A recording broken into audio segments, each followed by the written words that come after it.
enough. Other rappers is delirious. Yeah, it's really that serious. Better holler if you really feeling me. I gotta keep it 100, ayy. If you don't like it, then fuck it, ayy. We gonna win in the end, yeah, we gonna live in abundance. I gotta keep it 100, ayy. If you don't like it, then fuck it, ayy. We gonna win in the end, yeah, we gonna. I gotta keep it 100. We gotta stop all the stunting. You know we coming from nothing. Yo, you talking about money, you bluffing. We gotta do something different. We gotta change how we live in. We gotta do better for women. We gotta do better for children. We gotta listen to victims, whether Jewish or Muslim or Christian. It doesn't matter your religion. You gotta stand against the system, or else you just another villain. How you just sitting there chilling? About you, how you're running to oppose Rosa DeLauro. So I definitely want to get you on because I'm not really a fan of Rosa DeLauro. So we need more options. Okay, yeah. How long have you been first campaign? Sorry, say again. Is this your first campaign or second time? Well, no. So I ran in 2020. That was my first campaign and my first time running for any office, really. So, Jamara, do you live in the district? Is Rosa your representative? I live in New Haven, so I believe she's definitely my representative. Yeah. So her office is in New Haven too. Yeah. I've been not in it, but outside it, kind of. Yeah. We put on a little demonstration for Medicare For All outside her office one time. Right. Right. That's which dope. is one I of heard my. About that. Oh yeah, which is one of my main issues, and I've been working with Medicare For All Connecticut, which is a fantastic organization that's been pushing for single-payer health care, which is one of my top issues. And Rosa has been my representative too for a long time. I've been living in this 3rd Congressional District for a long time. I live in Guilford, and moved here in 2003. And since then, she's been my representative. And there's a lot of positive things I would say about her in terms of, a number of issues. But she doesn't represent me on a lot of things, including single-payer healthcare. I believe in single-payer healthcare, and she's not a supporter. And that's a huge issue for me. It's right.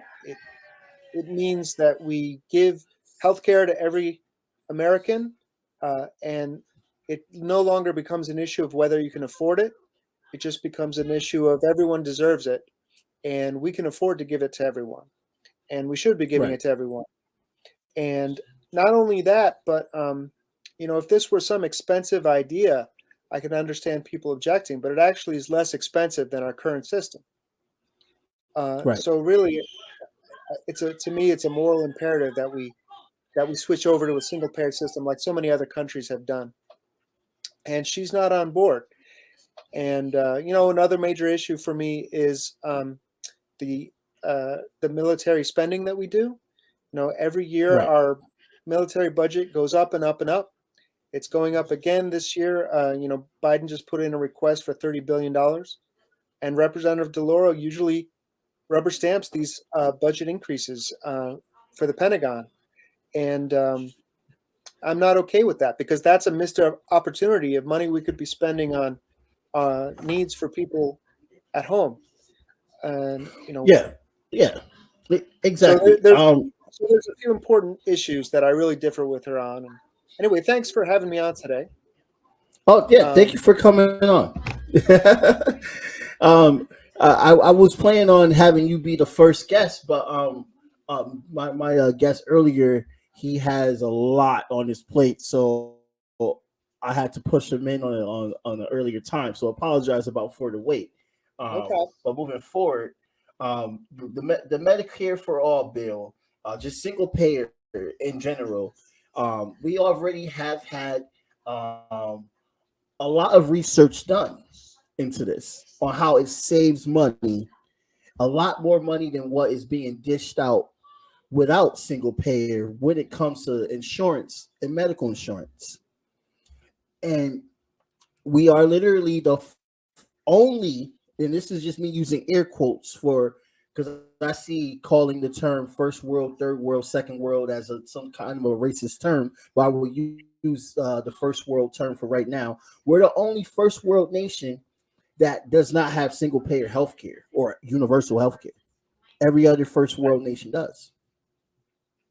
And it's That's right. literally that's literally the fact. It is, and it's not something any of us can be proud of. Uh, there's a lot to be proud of in our medical advances that we've made, and um, you know uh, medicines that have been developed. But we can do all that and still have a healthcare system that makes sure that everyone gets healthcare. Uh, Right. and you know, they say people say, well, we're the wealthiest country in the world, and we should be able to afford to do this, and that's true. But Right. I'd point out it's not an extra expense; it's actually a cost-saving idea. We would be even wealthier as a country if we did this, and Right. we would have everyone get the health care they deserve. This means no longer have to worry about getting your health insurance because of your employer. This means no longer having to worry about paying your insurance premiums. This means no longer have to worry about paying copays. This means not having to worry about the cost of going to see a doctor when you feel a lump or you feel ill or for whatever reason, because everything would be covered. It would be comprehensive. It would be universal. It would be taxpayer funded, and you wouldn't have to worry about losing it when you lose your job. It would just transform life in America, and this is a life that people in Europe are living every day, and we could be Right. living it here too. Right. So talk to those folks and ask them how they like it, and they'll tell you. Uh, so there's a growing movement. It's getting a lot of support. Bernie did Sanders did a lot to popularize the idea and get people more familiar with it. It wasn't always, welcomed by some of the pundits and people who were asking questions at the debates, but they asked misleading questions like, "How are you going to pay for it?" Again, yeah, you have to pay for it with tax revenue, but it's not like it's more expensive than the current system. It's saving money. So really, a Correct. better question is like, who's going to save money? Who's going to save the most money? What are we going to use with the extra money we have left over after we do this?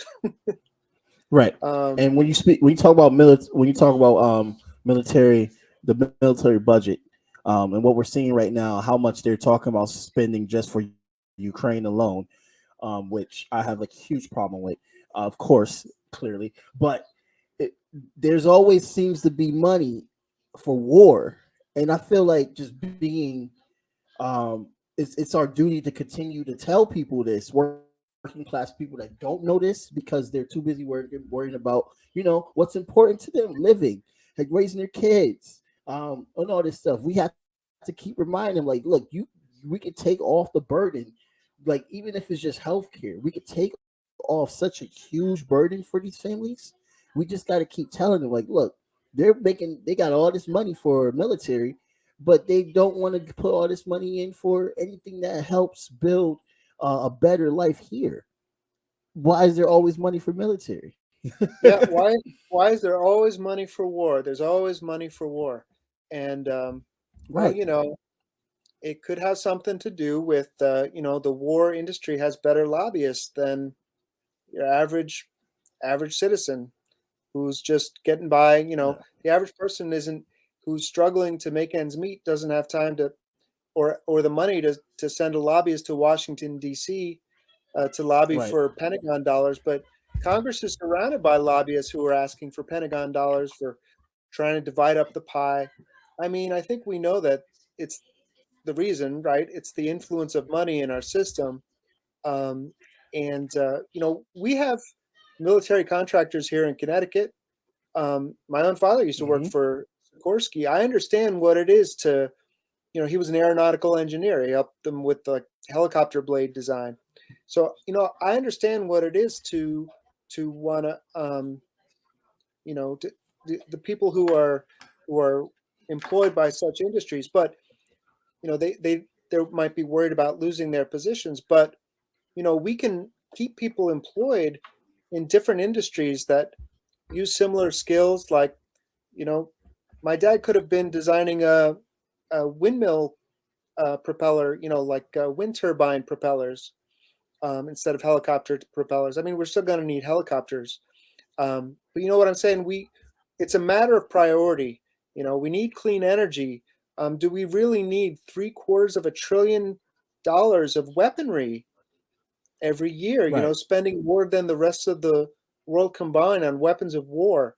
Um, it's. I think the answer is clear, and that's just a major uh, point of view difference that I have with Representative DeLauro, and I think a lot of people see it the way you and I do, which is that we're wasting this money. I mean, we're spending this money in a bad way, and Representative DeLauro, she had a child tax credit. That was a positive thing, right? Right. She really pushed for this child tax credit, and it helped a lot of people, raised a lot of kids out of poverty, because now, if you have a child, you get this tax credit. Um, we got Mhm. we got we got the checks ourselves, and we're not living in poverty, but we still got the checks. I think they could just send the checks to people below a certain income level. Well, we got them anyway. Right. But, but anyway, now that program's expired because the government says, oh, we can't afford to keep on doing that anymore. But we have no problem spending $800 billion on the Pentagon. They also let the COVID program lapse, right? There was Yep. $30 billion that was going to be in the latest bill, for COVID testing, and you know that was out. Oh, we don't have that $30 billion, but we have $800 billion for the Pentagon. So again and Eight again, hundred billion. yeah, it's pushing 800 billion. Last year it was three-quarters of a trillion. It was like 775 billion, and we'll see what it ends up being after they're done negotiating. Usually Congress gives the president more than they ask for. The president asks for a certain amount, and Right. Congress usually comes back and says, "No, here, take more," because because Congress, you know, maybe their voters like this, but for sure a lot of their donors like this, because Right. Raytheon is a top they are one of the donors to Representative DeLauro, and or at least employees of Raytheon. So um By the way, Raytheon is also funding Republicans as well too, just as much as Democrats. oh yeah, oh yeah. Look, I mean, I was a Democrat most of my life, and I looked at what was going on, and I saw a lot of money going to the Republican side, and I saw the Republicans making a lot of business friendly legislation, and I Hmm. thought, well, I guess the Democrats are the party of the people, and the Republicans are the party that's business friendly, and I want to be a friend of the people, so I'm going to vote Democratic. And that's how I Right. thought about politics most of my life, and didn't put a lot of thought into it until I read Listen Liberal by Thomas Frank. Did you ever read Mm. that one? But there's a lot of ways you can I'm familiar figure it with out. Thomas Frank, but I haven't read that yet. Yeah, there's a lot of ways you can kind of, when you dig into it, you learn, and a lot of people are learning this all the time, that there's corruption Right. in the Democratic Party, just like there is in the Republican Party. They are not you can't take them at their word. They have, they are dependent on big campaign contributions to keep their big campaigns going, and they are afraid of losing donors if they enact certain policies that are going to make their donors unhappy, because those dollars will go right back to the Republicans, and these big Now, donors this is hedge their bets. actually fact. Hmm? This is absolutely facts, Justin. What you're saying, because Well, um, it's hard to just get people to stop trusting in the Democrats. This is something that I have conversations with a lot. A lot of friends of mine, we get into arguments sometimes, or they'll look at me like, "What is wrong with you?" or something like that. But you literally, it's they only know what they see on TV, and they talk a really good game on TV, but they don't do half. Not, I would say they don't even do 80% of the things that they do. I mean, you have Biden before he was even elected. He came on, oh, we're going to do this for trans people. We're going to do this for the black community. Oh, he even said he was even emboldened because he already knew that he was entitled to their votes. He literally said that you're not black if you don't vote for me. This is the this is the Democratic Party here. This is the spirit of the Democratic Party. Yeah. Look, I understand why people put their hope in the Democratic Party because I did that many years. So I understand the mindset. And a lot of it is, Right. I think, coming from the idea that you're only going to get two options, right? You look at American, you kind of grow up in Right. this. It's kind of like you Right. grow up in a two-party system and you think in a two-party mindset, right? It's kind of like the fish that grows up in water and somebody,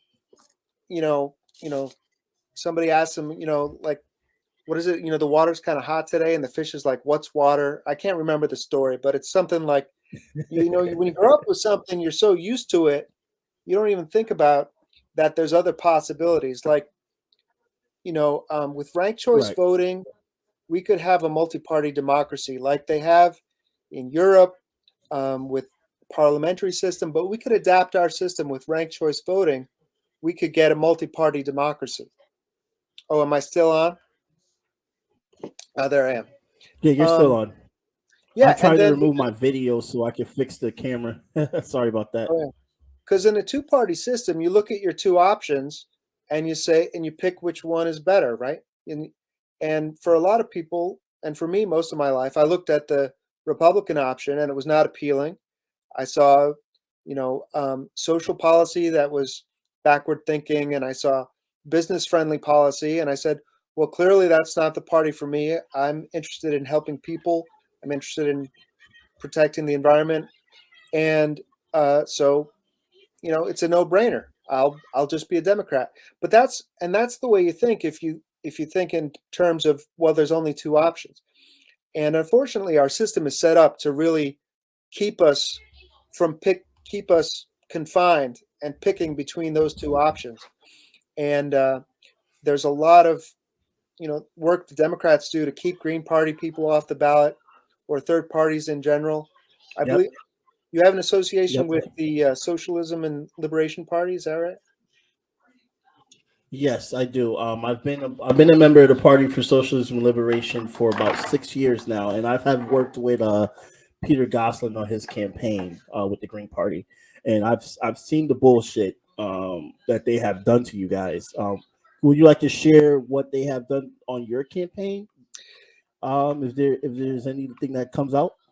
Well, I was able to make it onto the ballot. I don't have any major gripes or complaints for me personally, but I know the Democrats have done some very dirty things. Like I think it was in Idaho where they sued. They people went out and did all this work to get Greens on the ballot, and that's a lot of work. Like collecting signatures, you got to go door to door. It's a lot of work. And Democrats came back and went back to all those addresses and said, "Are you sure you want to keep your name on this petition? We could take your name off and they give you some reason." So they have the money to do that kind of thing, and they got people taken off the ballot. And in New York now, Right. they are tripling the number of signatures required to get somebody on the ballot. I learned how much work it is to get a third party name on the ballot, to get my own name on the ballot. I learned it's a lot of work. It's a lot of hours. Right. I mean, you can get maybe 10 to 15 names an hour. And so when you need, on a signature, on a petition, and when you figure I needed 2,000 signatures, you start to think about how many hours that is. And in New York, they're tripling it, I think, from 15,000 to 45,000 signatures. I mean, it's something really crazy. The Green Party's right now. Sorry? Oh, no, continue. I was going to give two examples after. Go ahead. Sorry about that. Continue. Yeah, like Matt Ho right now, there's a candidate for Senate who's trying to get on the ballot in North Carolina, a Green Party guy, Matt Ho, a great candidate. Yeah, I spoke to him. Oh, wonderful. I spoke to him on the phone, and I'm rooting for him. He's got he's got to get a lot of signatures, and it's really a high barrier. So that's just one way Right. that the two major parties work to really suppress third parties. And they talk about wanting democracy and wanting, people to be able to vote and getting to elect their government. And okay, they're in favor of some reforms. The Democrats are, that would help that. But talk about helping people to vote third party, and they're not supporting that. And Howie Hawkins, who was our presidential candidate, 2020, likes to say, party suppression is a form of voter suppression. If you're not giving Right. people the chance to vote for the party they want, that's a way of suppressing people's vote. Anyway, go ahead. Yeah, the Democrats have been doing this in so many slick ways, and they get away with it because it doesn't get as mainstreamed whenever they find out the Republican Party is doing the same thing when it comes to voter suppression. For the PSL, I know our branch in New York, we had Kathy Rojas, who was a great organizer. She's Colombian. She ran for mayor, and she got all the signatures that she needed. She actually got the most votes for a third party, and she was able to accomplish that just being grassroots based. But she was never invited on any debate stage. She was never invited to be a part of any type of like Republican versus Democratic function. She was always like just put to the side. Same thing what happened with Peter Gosselin, but Peter Gosselin was able to convince William Tong, who was a Democratic candidate at the time for Attorney General, for District Attorney General, to debate him at UConn, and that was the only debate that he was able really to get in.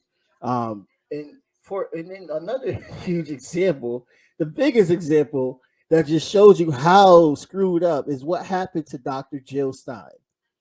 Dr. Jill Stein ran for president.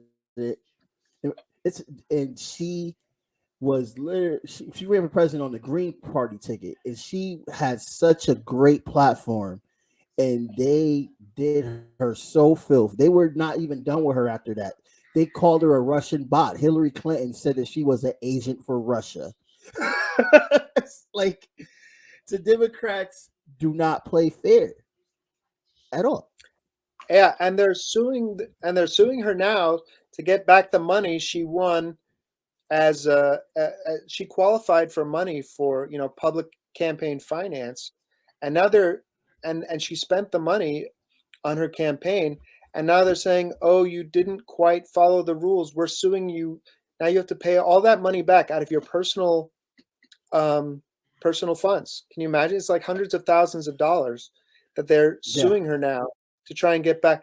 So yes, so the Democrats and the it's really the Democrats, because the Republicans maybe they say Green Party is a spoiler. Maybe the Republicans are fighting the Libertarians. I don't know, to keep them off the ballot.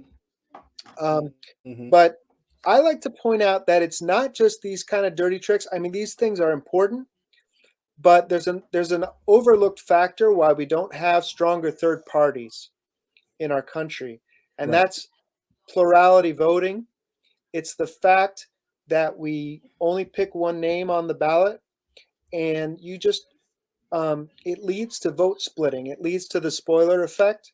It leads to the problem of having, if you've got three good candidates in a race and they're all polling kind of equally, it becomes kind of a crapshoot who's going to win, right? It comes down to very small changes in support level. And over time, people don't like that. People don't enjoy that kind of system. So that's things naturally get weaned down to two parties, because people don't want to vote for a party that's gonna like upset the balance between the other two parties if they have a preference. So it's really our voting system that causes us to be a two-party democracy, which is why if we really want to end it, if we really want to end the two-party system, there is a simple solution, and it is, and I believe that it is ranked choice voting, and they have it in Maine now. They have adopted it in Alaska. They use it in over 50 municipalities.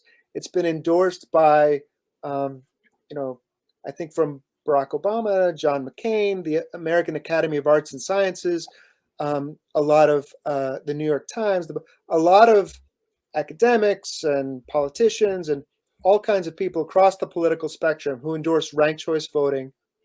And for anyone who doesn't know, it means you rank your choices on the ballot 1, 2, 3, and so on. And if your first choice candidate comes in last, your vote goes to your second choice.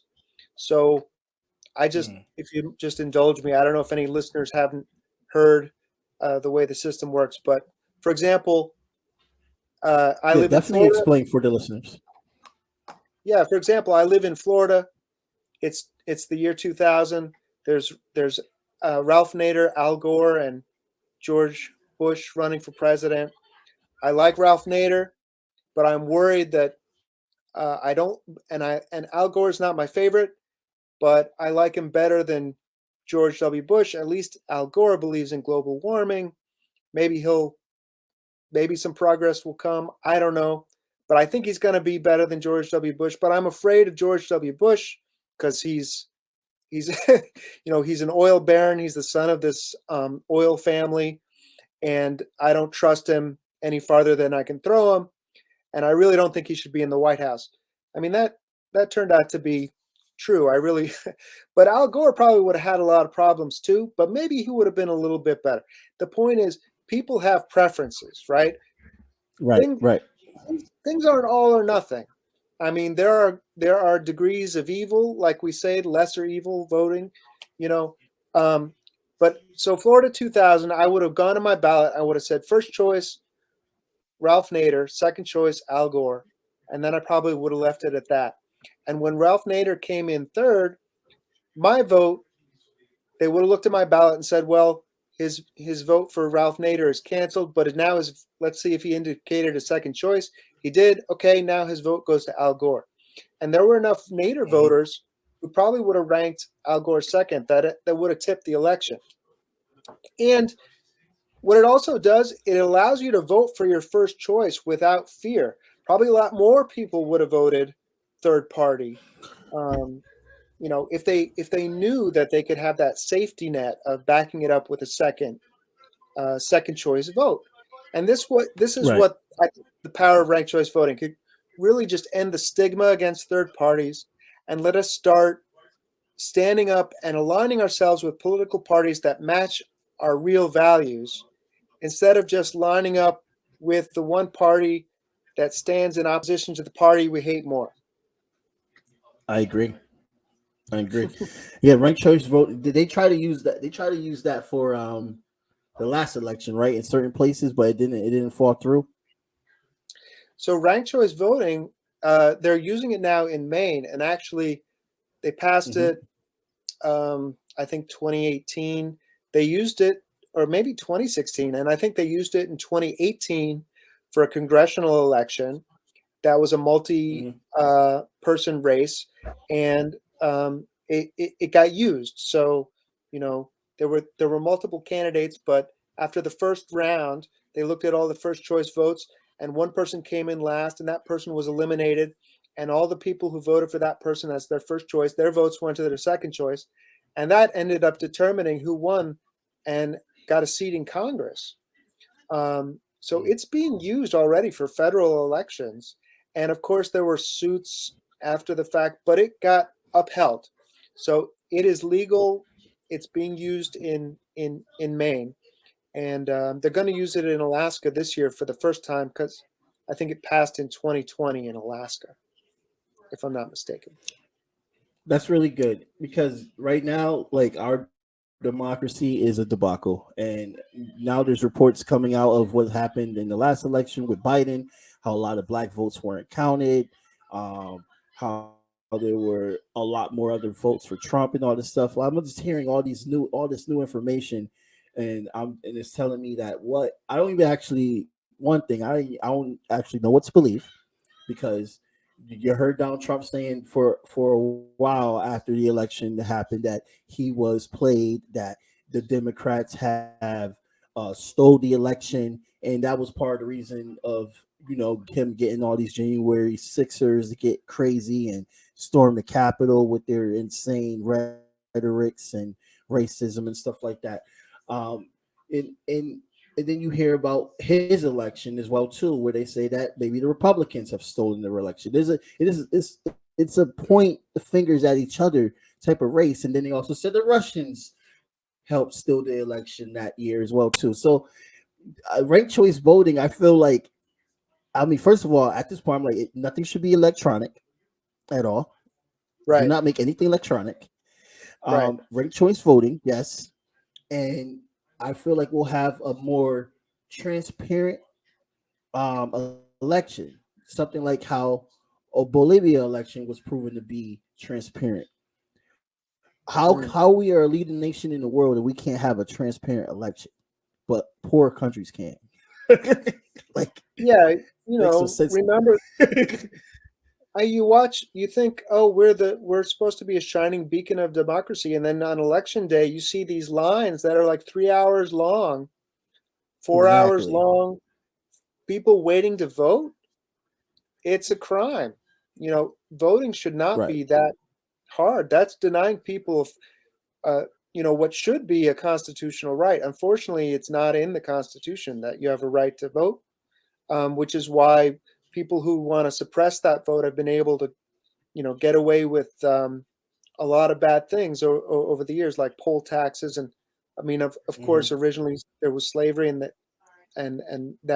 slaves, of course, weren't allowed to vote. But even much later, we still have, no constitutional right to vote, which wouldn't be a bad thing to add to our Constitution, because it would give people a legal grounds to sue for a lot of the shenanigans and bad things that happen. You have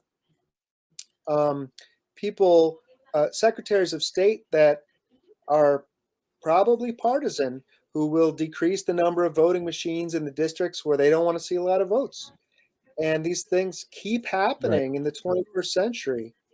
It's really disgraceful. So yeah, we need a lot of electoral reforms, not just ranked choice voting is the one I like to talk about, because I'm really optimistic about its potential to change our country for the better. But in general, it's one of a bunch of reforms that we need to make our democracy plausible, so that people can believe in it.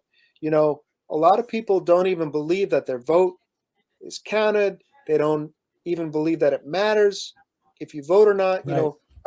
A third of people who are eligible to vote don't even bother. They're like, I don't, right? They don't even think it's worth their time, or maybe they're having trouble making it to vote because of scheduling conflicts. That's a legitimate problem too. Election day should be a holiday where everybody gets the day off and is free to go vote, and it shouldn't be that hard. So yeah, paper ballots, that's very important, because you need a transparent system that can be audited in a public way, so that people can see, okay, here's the votes. Okay, we're going to run these votes again through the machine again. Oh, we got the same answer. So there needs to be a lot of, the Secretary of State is an important position, and we'll see who, we're hoping the Green Party is going to be able to run a candidate. But these are the values that we need in a Secretary of State: is nonpartisanship, transparency, making voting easy and accessible, and ranked choice voting, I think, has got to be on everyone's lips as a must-have reform. I really would like to see it come to Connecticut and nationwide. Yeah. Pivoting over to a different part of the conversation, I wanted to also talk about a few things that are happening overseas, because those are also things they do up there. So at a very insane level. Back to the military spending. Do we even need military spending at this point? I mean, we have over 900 bases. And when I say military spending at this point, like, do we need to be spending the money that we're spending right now in the military? I get that we need a military, but what I guess my question is, like, what is a modest way that military spending should be. For instance, China has the biggest army, but they spend less. Like, how can we fix that? We have over 900 bases. Like, should those bases get shut down? Like, how would you feel? Like, let's say you get elected. So when you get elected, when you are in office, your first day, and when we tackle the military budget, what can you say to try to sway your Democrat and Republican uh, counterparts? Well, of course I can try and sway them. I mean, if when you're elected, if I were elected, I would have the power of a public, microphone to try and shame them, or, into saying, look, why should we be spending the money on this when we could be spending it on people's, direct needs? Let's bring back the child tax credit. That was a good program. Let's cut, shave, 10%. The budget is so huge that even cutting it Hmm. 10% frees up so much money. It's incredible the amount of things you could do just by cutting it 10%. I think we could cut it up 50% easily. It's so overblown at this I point. do too. But if you just say it's $800 billion a year, you know, that's not over 10 years or anything. That's per year. Um, then 10% of that would be $80 billion,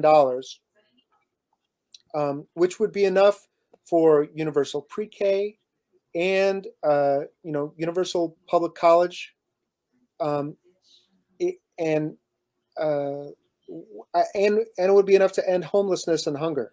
So there was a Pocan the Mark Pocan amendment back in 2020 or 2019. Somebody suggested doing this. Let's cut the military budget by 10%, just 10%. And Representative DeLauro voted against that amendment. The Pocan is the POCAN, the Pocan amendment, if anyone wants to look it up. And but here we are again. The Pentagon budget keeps on increasing. So Yeah. what could I say to them? I don't know if I'm gonna all. What works on politicians more than persuasion to me. What works is pressure. What works is showing is threatening their job, is trying to threaten them to get fewer votes. I mean, this is a problem with a lot of the left in general. You know, I consider myself a leftist, a progressive, with the movement of the left for people, planet, and peace. And if you tell Democrats you're going to vote for them, you've lost all your leverage right away. Because they can, Right. if they know that they're going to get your vote because they're a little bit better than because they're better than Republicans, they don't need to come all the way to you. They don't need to come and meet all your demands. They really don't, because they can take your votes for granted.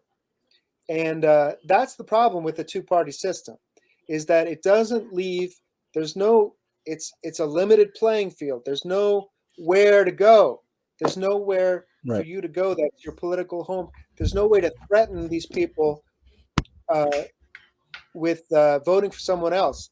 If you're too scared to vote for what you really want, if you're too scared to vote for the Green Party or the Party of Socialism and Liberation or Socialist Alternative or whatever, if you're afraid to vote third party, they know that, and they've got you where they want you. So if I were in Congress, what could I do? I could encourage people I could point out what these people are doing and encourage their voters to vote for what they really want. That's my message to voters Mhm. everywhere. Vote. I heard Howie Hawkins say again, if you don't vote for something, you'll never get it. And that was kind of like woke me up a little too, because I thought, if I don't vote for Medicare for All, how am I ever going to get it? If I keep voting for the Democrat who supports Rosa, who supports, a public component mixed with private, it's not going to do anything to really bring down the cost of healthcare. I have the doubts it could really work as a coherent system. We need to really transition to a single payer, efficient, system where the government's paying everyone's bills.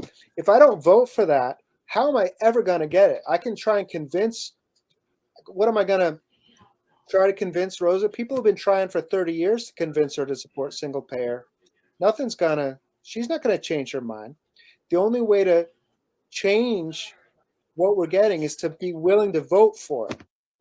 You have to be willing to say, well, this person doesn't support Medicare for All. Well, then I'm not going to vote for them. I'm going to be brave. I'm going to vote for what I want. And we have a system that discourages people from doing that. And that's why a lot of people, I think, are turned off from democracy.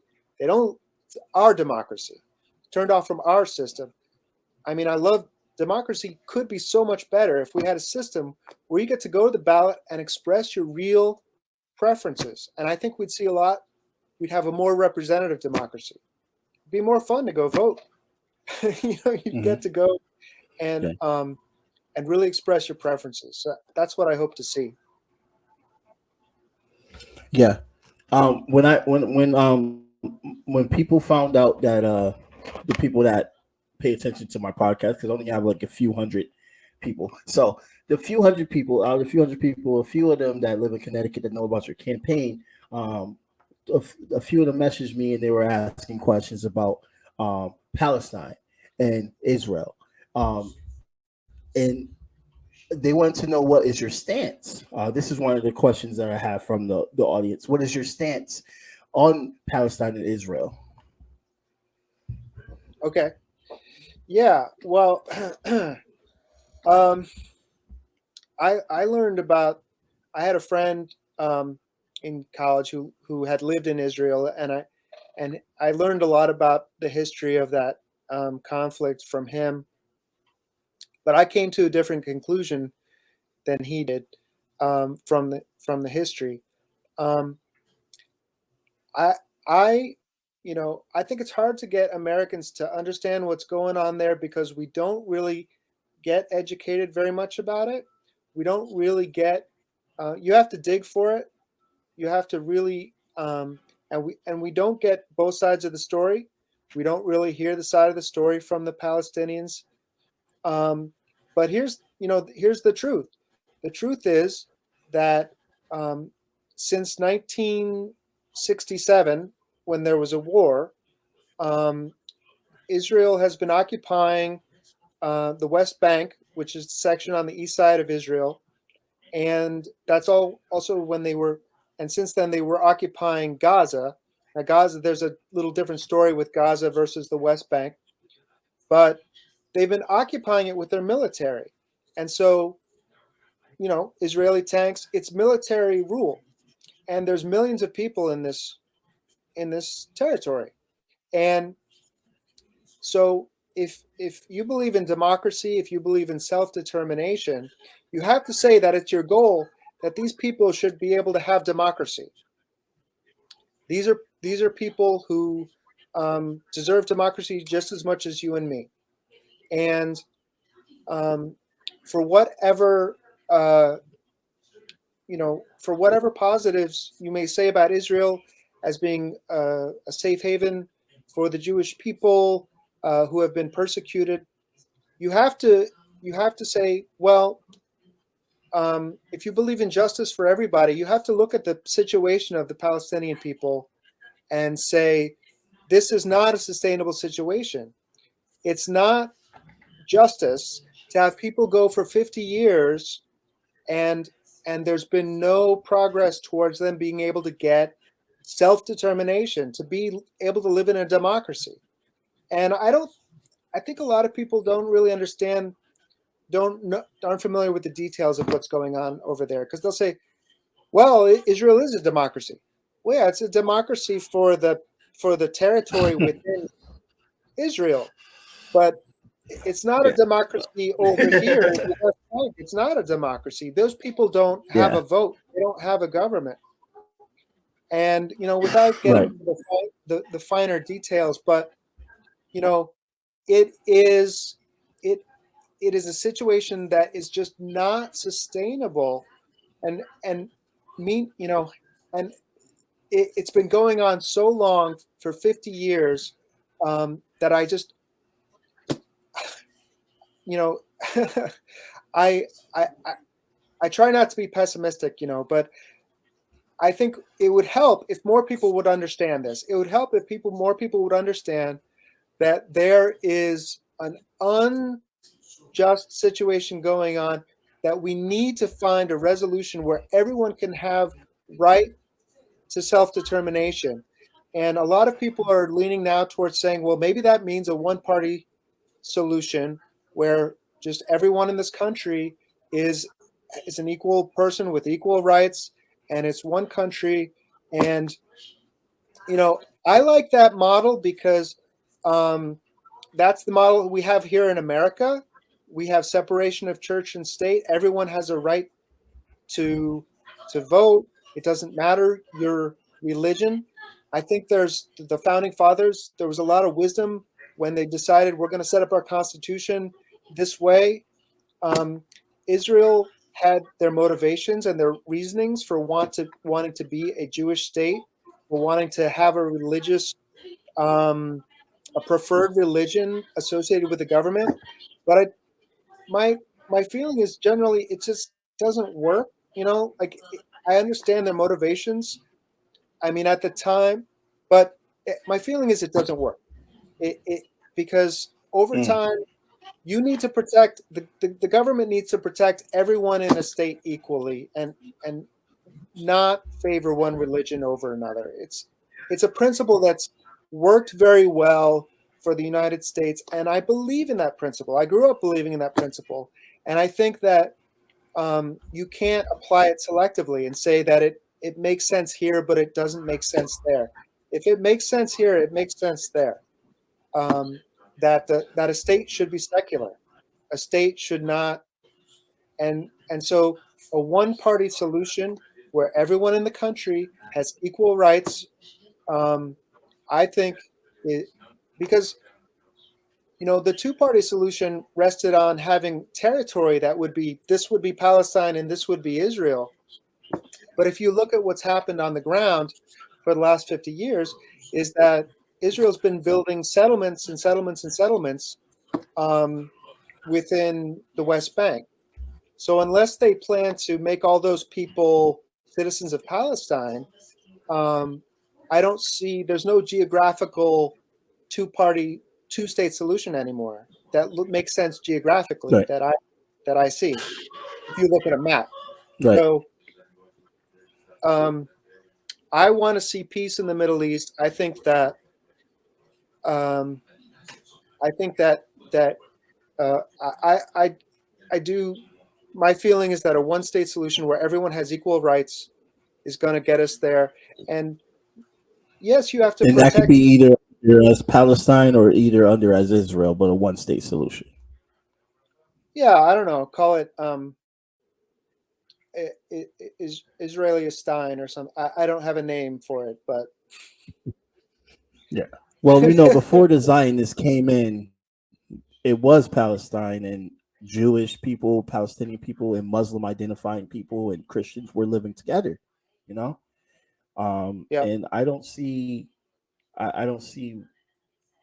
What my issue is that why can't we go back to that?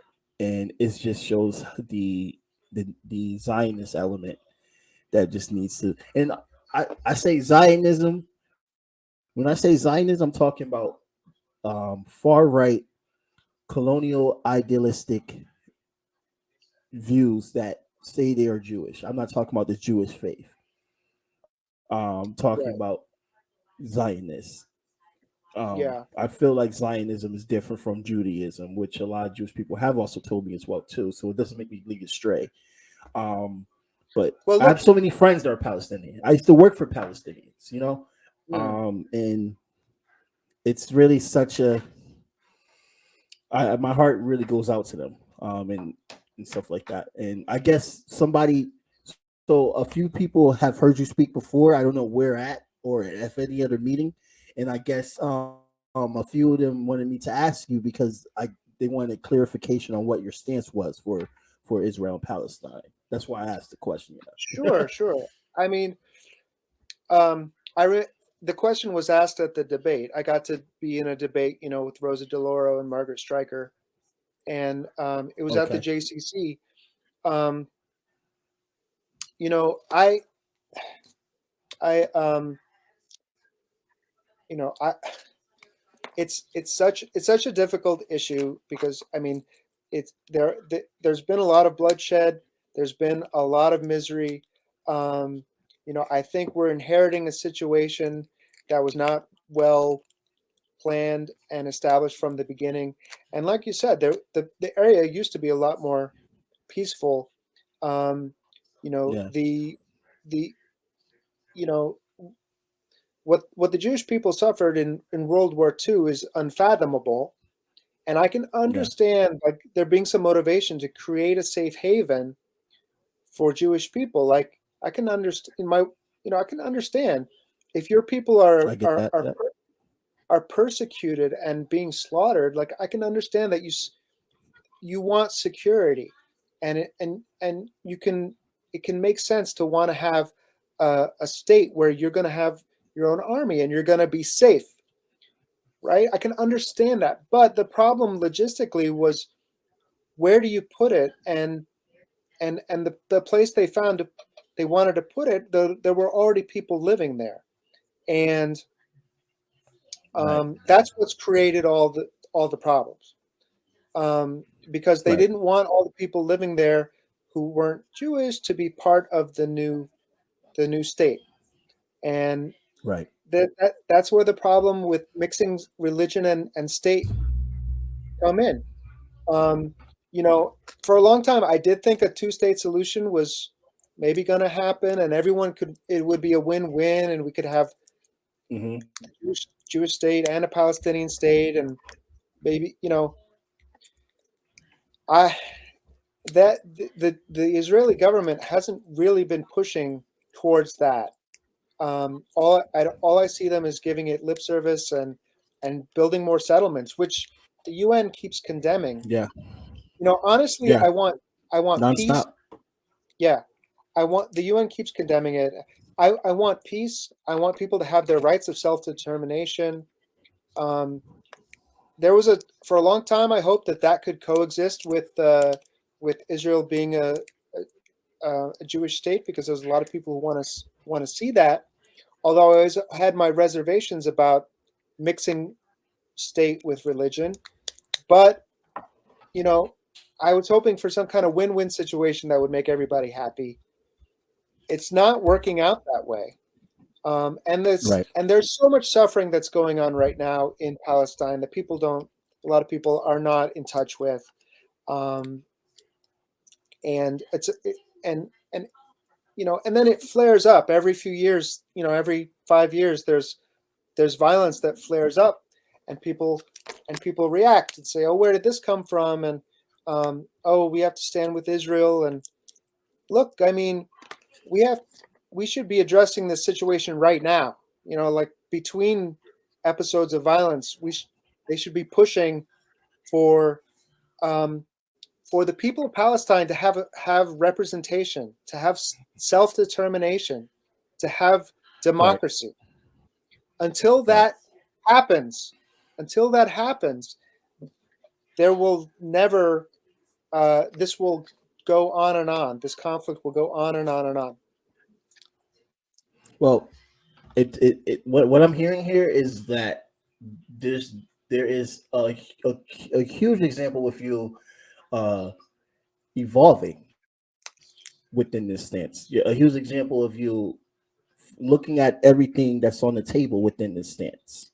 Um, is this the same way you have approached how? Actually, you're a doctor, right? I have an MD and I You have a have an MD. PhD.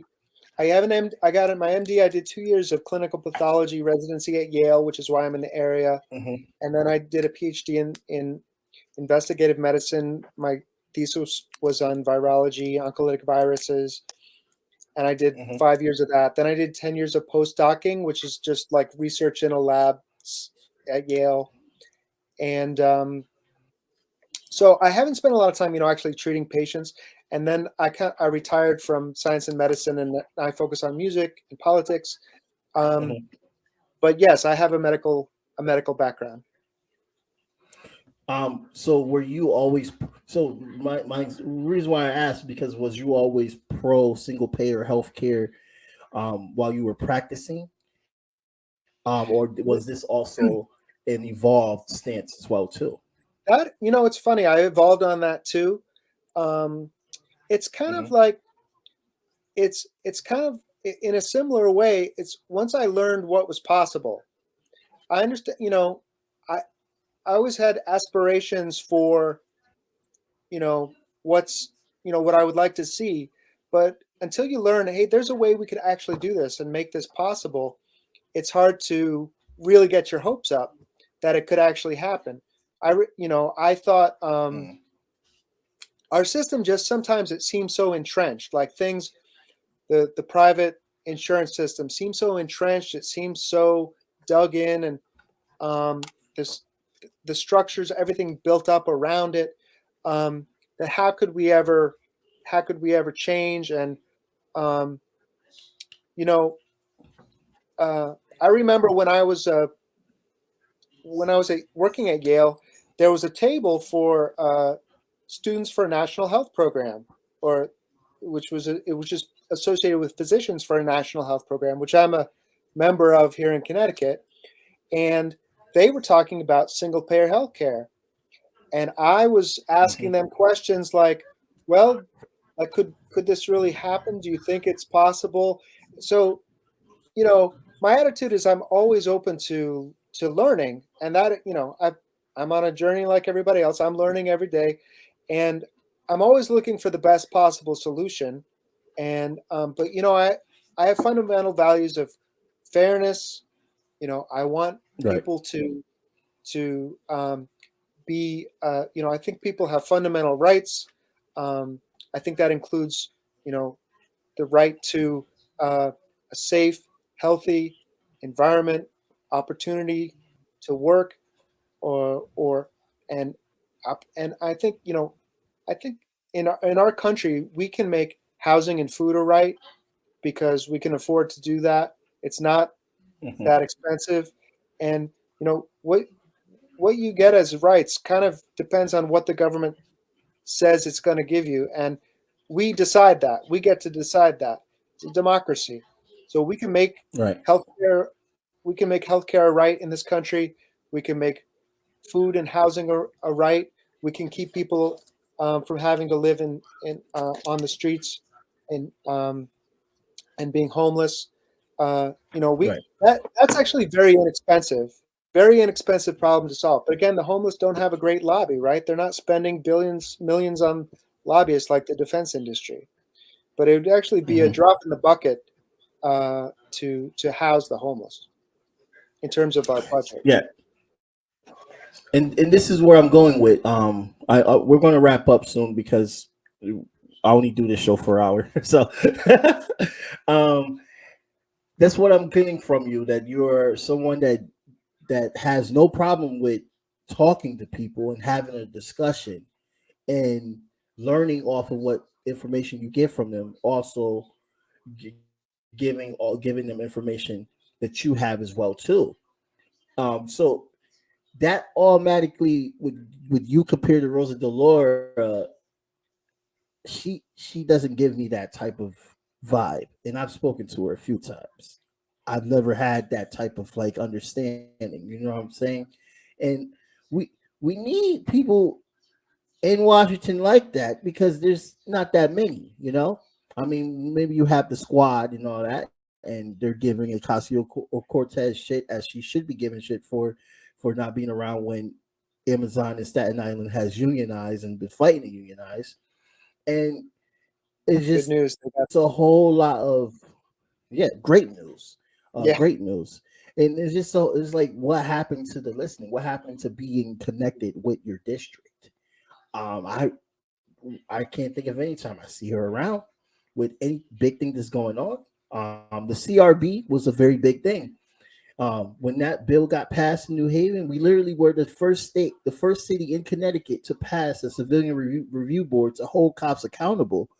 And you would think that would be something that will get some type of respect from Washington with our reps, but no one in the Democratic Party. And I love a few of them now are senates in the in Hartford. I love a few of them, but no one was around, and that would have helped so much more. Is that something that you can that you can do? Would you be able to do that with your constituents when you win?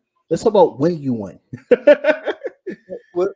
Would I be able to to come out and I see myself as Yeah, don't forget about us.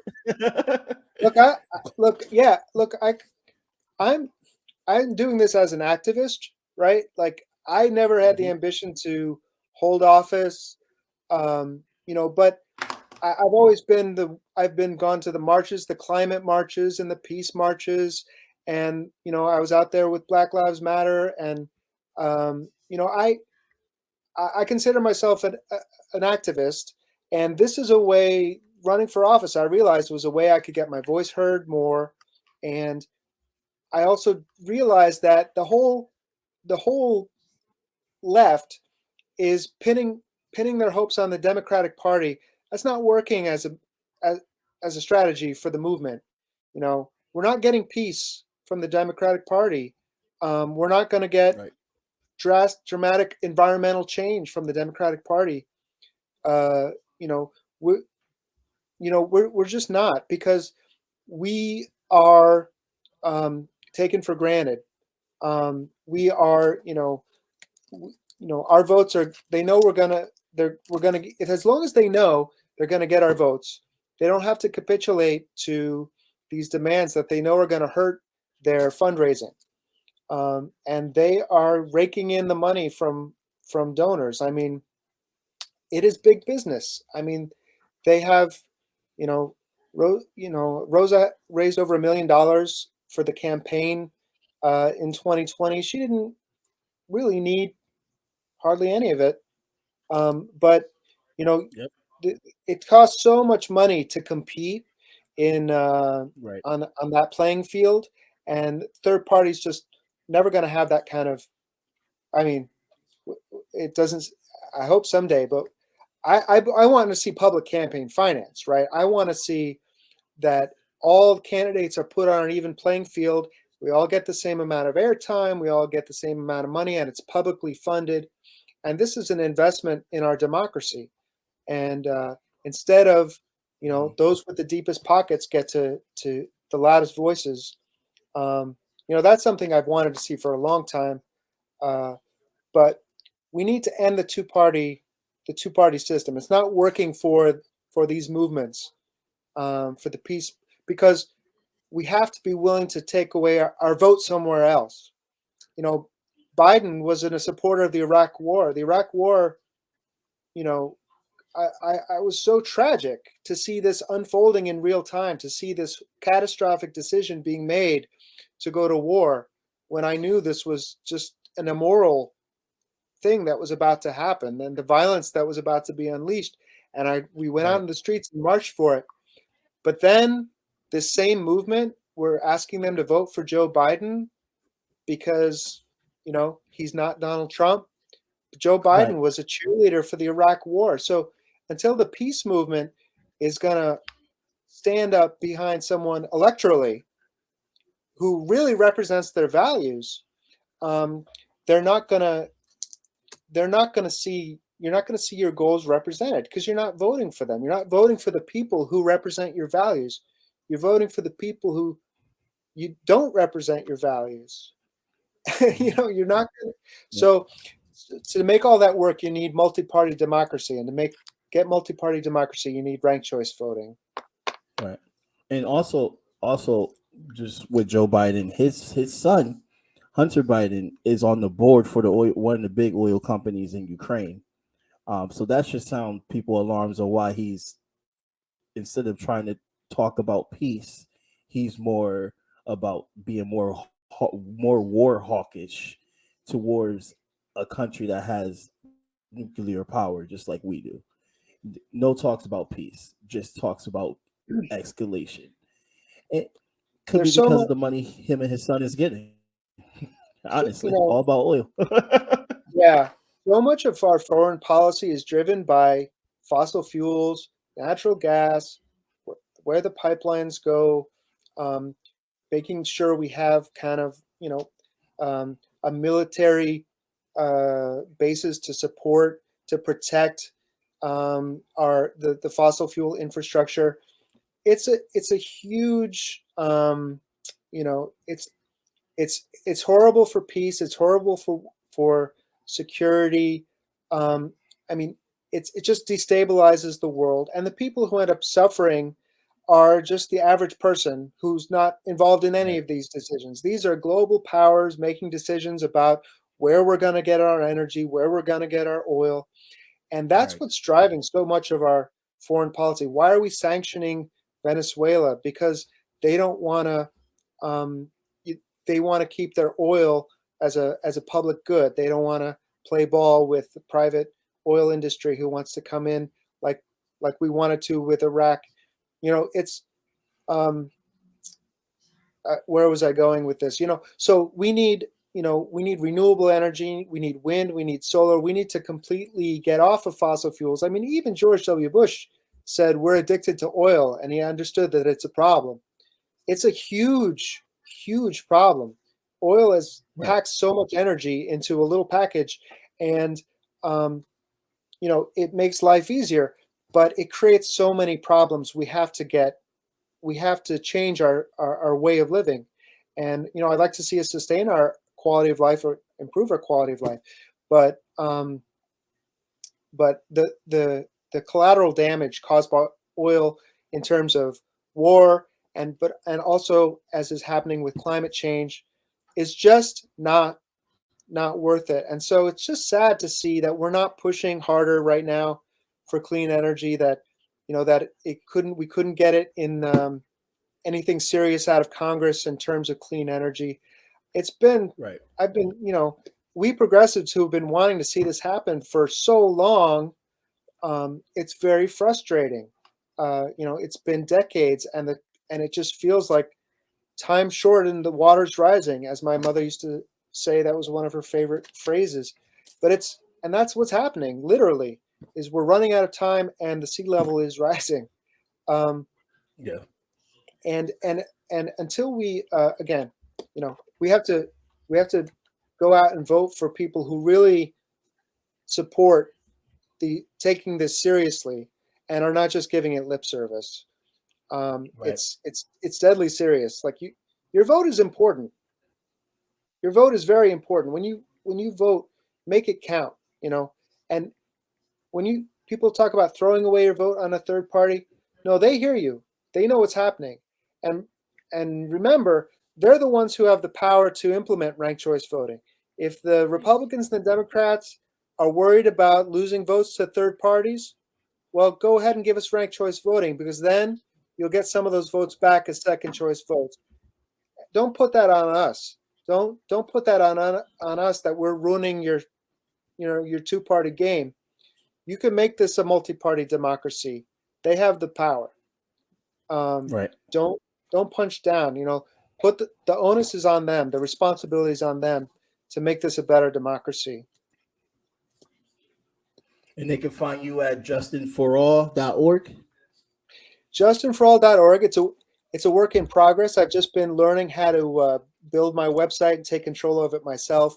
I had hired web developers, but now I'm using a web builder myself. So right now it's actually published, but it's a bit of a mess. But that's okay. You could still go there, and you could follow me on Twitter, JustinForAll2. I'm on there all the time. I have an Instagram, Justin Paglino. Facebook is Justin for All, Paglino for Congress. But yeah, sign up for the newsletter. That part of the website is working, and I'll keep you informed. And I'm looking for people who maybe want to volunteer, or just spreading the word is what I really ask people to do, and try to make these arguments that I'm making, and try to convince more people that we on the left, we need to vote for what we believe in. We got to do it, and that's the only way it's Thank you going to so happen. much. Definitely. Everyone definitely check him out on the website, and definitely check him out on Twitter. and Facebook. Again, I'm glad to have you on the show. This was a really great discussion that we had today, and wish you the best of luck. And when you win, definitely, like, Rosa DeLauro has been in power for too long. Like, it didn't change now, Connecticut. Chris Murphy too. That's another one. But anyway, also not a supporter of Medicare for All. Yeah, Johanna Hayes is the only one, and Blumenthal. Blumenthal and Johanna Hayes are the only ones of our 7 congressional delegate that support single payer. I have a quick story about Blumenthal before we close out.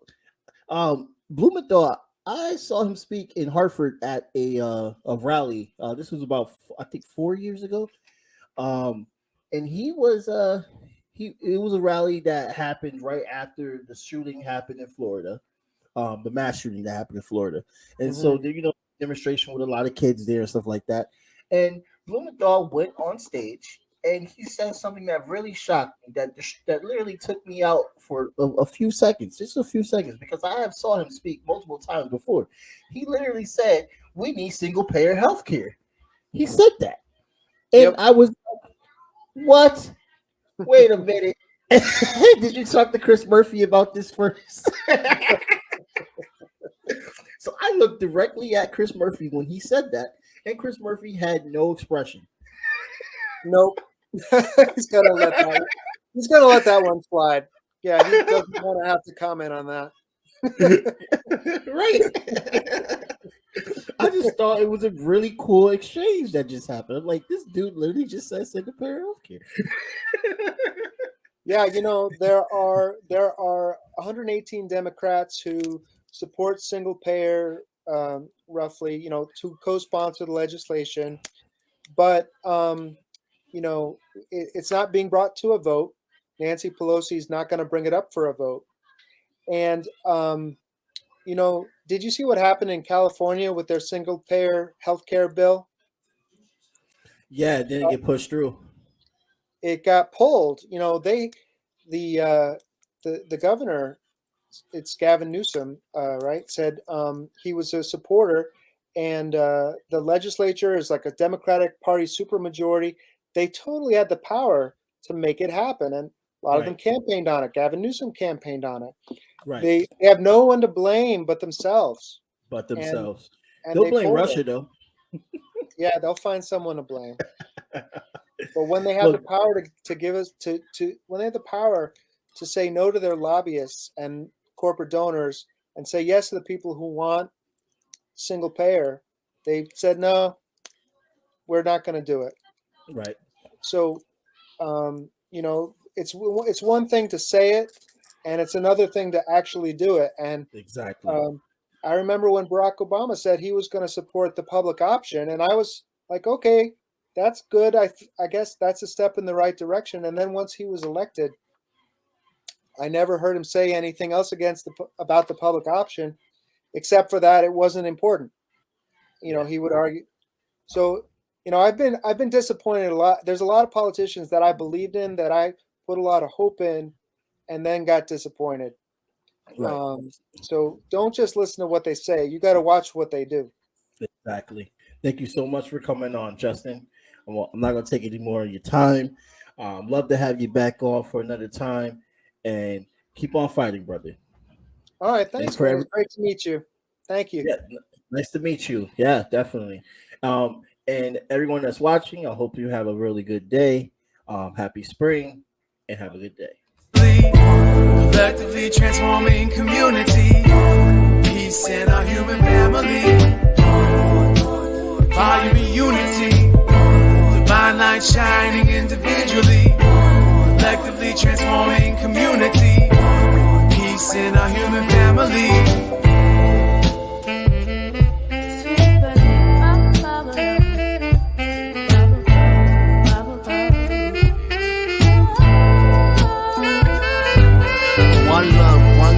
As above, so below. Feel the pain in my soul. The red pill dissolved. Organized, no matter matter the cost. Politicians starts wars, they don't fight, they sit in the poor. And nothing lasts forever as long as we stay together. Give hell to the masses, watch the unity rapture. This is for the kids and the culture. It's one love, one growth, one light, light warriors.